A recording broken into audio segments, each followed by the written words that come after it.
নাচনি পড়ার সঙ্গে সঙ্গে মন্দিরে যাবে, আমরা কেউ কাউকে বাধা দিব না।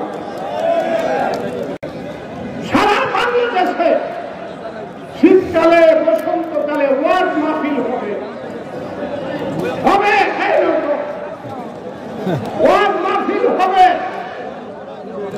মৌলানা সাহেবরা ওয়াজ করবে, মানুষ শুনে সংশোধন হবে, আমরা সেই ওয়াজ শুনবো। আবার শীতকালে এই যে মা যারা পিছনে কথা বলতেছ, এইখানে যারা বসে আছে তাদেরকে আমি আল্লাহর দোয়াই দিয়ে জিজ্ঞাসা করি, আমি 64 সনে এই গুরুদয়াল কলেজ খুলে থাকতাম 1964, এখন থেকে 61 বছর আগে, তখন এই স্টেডিয়ামে এক্সিবিশন হইত এবং প্রত্যেকটা এক্সিবিশনের সভাপতি থাকত ওলি দেওয়ার খান, নেতা থাকত মুসলিম লীগের মেনুনিয়া সাহ, পাশানিয়া সাহ, আওয়াল খান, নুরুজ্জামান, কতটা ঠিক যাবে দিক।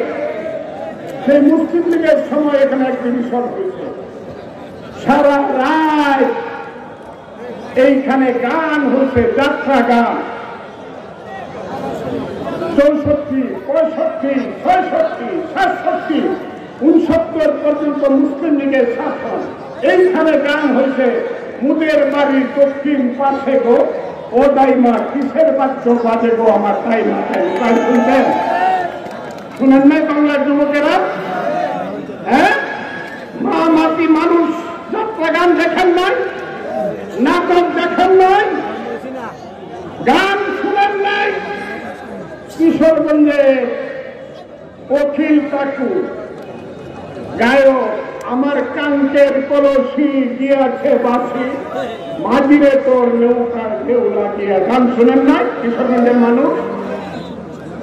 সাথে লাউ বানাইলো মুড়ে তো বই রাখি, গান শুনেন নাই কিশোরগঞ্জের মানুষ?